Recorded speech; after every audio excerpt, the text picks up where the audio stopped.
Every quarter, I scour the Zillow website in search of data showing the changes in the U.S. housing market.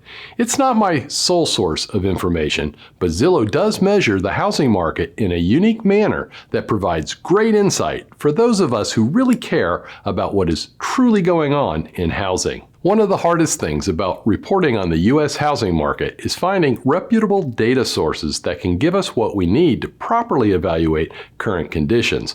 But I've become a big believer in the data that Zillow shares on the back end of its website. If you want to know what the data says without a bunch of scare tactics and hype that most reporters provide, then watch this report on the U.S. housing market with Zillow data, and you will walk away with a logical forecast of what to expect for the next year in housing.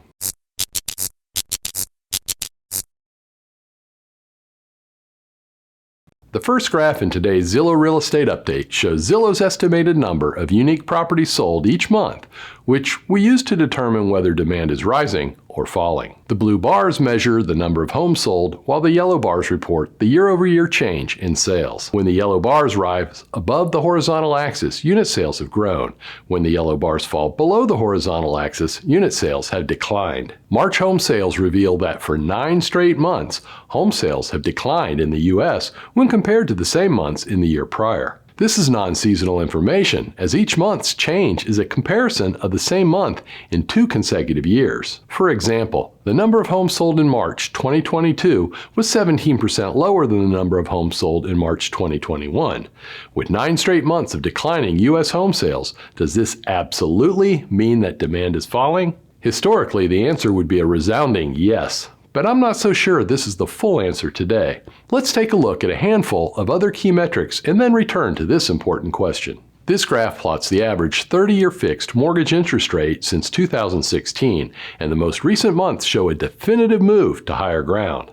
When I was preparing this graph on April 28th, I checked the Mortgage News Daily website, and it was reporting that the current rate was 5.3%, while the 1 year ago rate was 3.14%, meaning the cost of money for homebuyers has pushed up 69% in just 1 year. Just chew on that statistic for a moment. The year-over-year change in mortgage interest rates is nearly 70% higher than a year ago. A move like that has an immediate impact in the market that I liken to sticker shock. The home that people thought they could afford a few months ago is now more expensive and requires a higher mortgage payment, even if they finance the same amount of money. This results in them having to consider smaller homes for the payment amount they had planned on the larger home. Skyrocketing mortgage interest rates have cooled buyer demand, yet I believe there's another factor that has greatly contributed to the number of homes sold each month declining for the past 9 months. In this graph, Zillow is showing the unique listings that were active at any given time in a month since the beginning of 2019, and despite a decline in home sales, the inventory of homes for sale continues to shrink. The blue field measures the number of listings, while the red line plots the year-over-year change in inventory. Look to where the red line crosses the dashed blue line in 2019, as that is when the market shifted from inventory growth to inventory reduction. In 2019, the market was already slightly skewed to the sellers, as inventory levels were below 6 months of supply.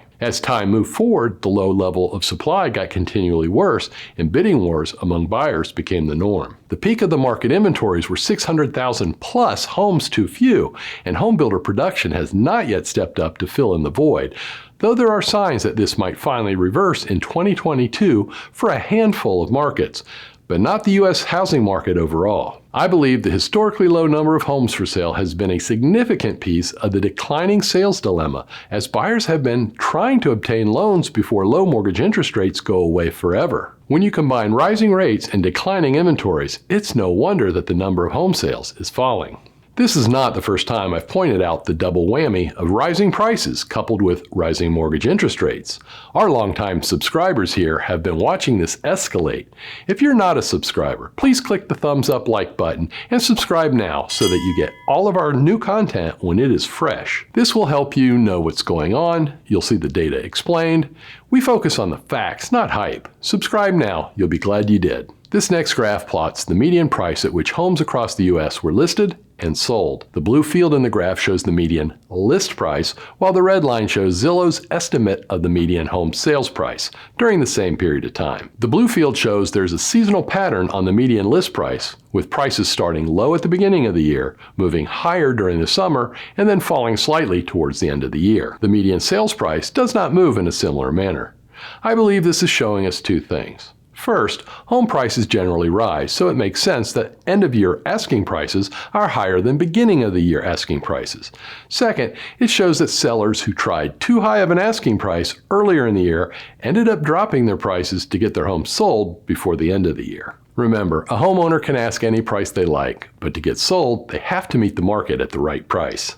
The red line shows that there is no actual inter-year cycle for prices, they just generally rise. The red line has been rising faster of late, and this is primarily linked to the gross discrepancy between supply and demand. Even with demand falling, we should not expect to see any relief from the rising slope of the median sales price until we start fixing the inventory shortage that has plagued the housing market since 2019. This graph is Zillow's take on the median home price. Zillow explains the results as a smoothed, seasonally adjusted measure of the typical home value for the single-family homes, condominiums, and co-ops, including market changes across the United States. It reflects the typical value of homes in the 35th to 65th percentile range. In other words, it approximates the median by swiping the middle third of the market and analyzing it over time. You might have noticed that the horizontal axis includes a date range that extends to a year from now. Zillow has estimated home values from 2000 through March of next year, with a forecast that home values will rise 14.9% over the next 12 months. Zillow's Home Value Index is a clear image of how bad our housing market is behaving. Look at the slope of home value growth since 2020. It's toxically unhealthy. If you want some insight into what this price movement will do to the housing market, I urge you to watch some of my videos on home affordability. I am forecasting a move to a renter nation as home affordability plummets. The final graph in today's Zillow Housing Update serves as a test to ensure that I'm not overreacting to moves in the for sale market. You see, the for sale market and the for rent market do not operate in separate vacuums. Historically, when home affordability surged, a segment of would-be sellers became landlords as declining demand made it harder to get homes sold. When home affordability improved, those landlords flipped their homes over to the for sale market to finally get them sold. We would see inventory shift from one side of the market to the other, so when one was oversupplied, it meant the other would take up excess inventory. But as you'll see in this final graph, an inventory shift cannot happen today. This graph measures what Zillow refers to as the typical observed market rental rate. And like the previous graph, it takes a swipe from the middle of the market to approximate the median, and it shows why we're not going to be able to fix this housing market in the same way the previous one was fixed. The blue area measures the rental rate index each month, or the median rent, while the red line plots the year-over-year percentage change each month. It is this red line that should make your head spin.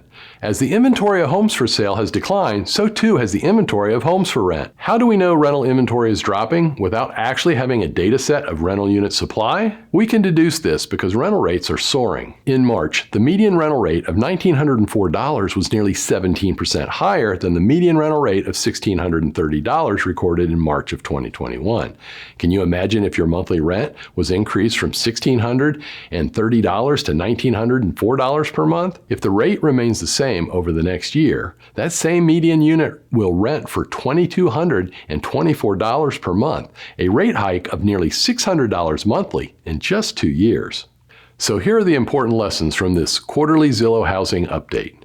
The rental rates graph is the smoking gun that lets us know just how troubled the U.S. housing market has become. When people get priced out of the for sale market, they no longer can turn to the for rent market, as they'll be priced out of that too. We have not been creating enough residential units to house our growing population, and unfortunately, inflation has pushed the cost of new construction to a level where the median home buyer cannot be served. I'm having a hard time finding a solution to what could be a severe turn towards a renter nation, where control of prices and rental rates move from Main Street to Wall Street. We are seeing more out-of-town, large-scale investors consume single-family detached homes, which historically were not included in their housing consumption menu. Zillow's current data shows that inventory in the U.S. is falling, and from what I'm reading, very few local markets around the country will be spared from soaring prices and soaring rents. My advice to all but the wealthiest of Americans is this: if you're happy in your home, be glad and enjoy it.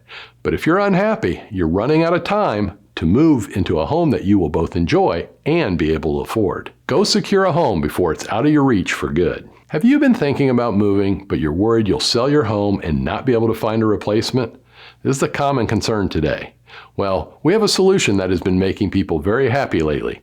We'll get your home sold with a provision you can stay until you find the replacement home. If you never find the right one, you don't have to move at all. I've included a link below to our stress-free move. Check it out and see if it will help you get the home of your dreams. If you want to see more videos about current housing market conditions, I've assembled a great playlist that you can view by clicking on the box on the top left corner of your screen. To see a popular video featuring my top 6 home selling tips, just click on the box below it. Please remember to like this video, check out the links below it, and subscribe to our channel so that you never miss anything.